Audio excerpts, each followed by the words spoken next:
Is this one of GWM's best vehicles on sale at the moment? Well, I kind of think so, and there are plenty of reasons why. But I also think it's one of their best-selling models at the moment, because I see these everywhere. I present to you the Jolion Pro Super Luxury. It is such a great product, such a great offering, and you can tell they really spent some time with this vehicle, refining it, improving it, and making it the best it can be. But before I get into why this thing is so amazing, let's just talk about the looks. Then we'll go on to the specification, the price, the performance, and the interior. Up first, yes, this is still a proper Jolion, just with a different curvier rear end and a redesigned, refreshed front fascia. And I do prefer the Jolion Pro because I like the more aggressive grille with all the gloss black bits. I like the big badges and these curvier, more beautiful headlights. They just look so nice. I love everything about them. You still get the daytime running lights that run down the bumpers. And with the Pro model, you get these extra aerodynamic fins and some extra gloss black treatment. I think that looks quite cool. The only gripe I do have with these alloy wheels are that they don't really fill these arches nicely.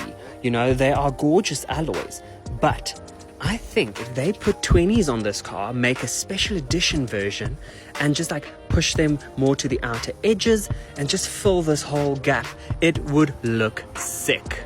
Mostly because you have these extended skirts and arches, so a bigger wheel will kind of really go a long way. I do prefer this silver grey paint against the gloss black, and when I was driving this for the long weekend, just in one trip, I saw about 17 of these Jolion Pros just heading in the opposite direction. So what powers the Jolion Pro?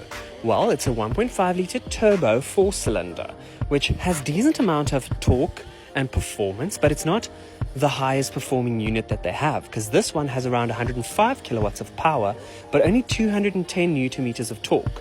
Now that's perfect for everyday driving, and I did get some decent fuel consumption on the open road, averaging around 6.9 liters to the 100. So you don't really need the hybrid, but just know that this model does have a hybrid variant.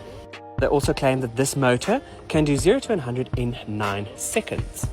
Now, GWM have actually been in our country for 19 years this year. And it really shows because they really know their market. They really know what South Africans love, what they want, what they need, and they give it to us. Just look at the styling of this again. And you will notice that this isn't particularly called the black edition, but look at all of the glossy black trims, grills, wheels, mirror caps, even the door handles, the trims around the windows, these roof bars.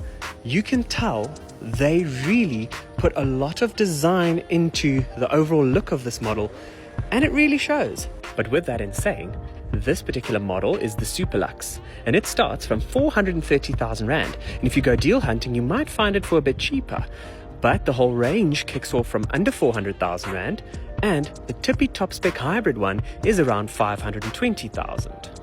What makes this stand out from the rest, however, is that it has a 7-speed double clutch transmission. People are done with the CBTs. They don't want that. They want this. The real showstopper, however, is the rear end, because they gave it a sportier design at the back. They gave it this gorgeous and sporty looking gloss black rear spoiler. Then you also have a full light bar and some more aggressive styling. I do like the rear end of the Jolion Pro more than the regular Jolion. We do have some faux vent and exhaust trickery over here, but overall it doesn't look bad. I do like the sporty racer boy kind of look that this car gives off. But what about the interior? Because that is arguably where you're going to be spending most of the time. Well, Haval haven't really skipped out on anything, because you get these gorgeous leather seats, some lovely contrast stitchings and contouring, and it just looks so nice. No perforations, however, but they are electric. You do have a standard Haval sound system that is pretty good, and you can fine tune it to your liking. A nice and wide center console with this gorgeous swift knob here for your gear selector, an automatic parking brake, and some storage space down here. You don't get a wireless charger in the Super Lux, but you can feed a cable through here, plug in your phone and rest it right there. You also have this nice slot here for a mobile phone. Even this one can be used for it. And then some extra storage here, I'm assuming for coins or slips or whatever you want. I like that you have some soft touch materials here on a part of the dash. The top here does feel nice and smooth, but it is quite of a harder trim. You have plenty of chrome, some hotkeys over here. I want these two buttons here to be volume knobs because you only have these switches here on the steering wheel, not like a physical turning knob for the volume. Not the end of the world, but this isn't really quick to respond. And check how quick I'm clicking it. It doesn't really pick up every click. So refining that would be nice, because I got into this car, it was blasting music and I couldn't turn it down fast enough. I got some stares from the aunties.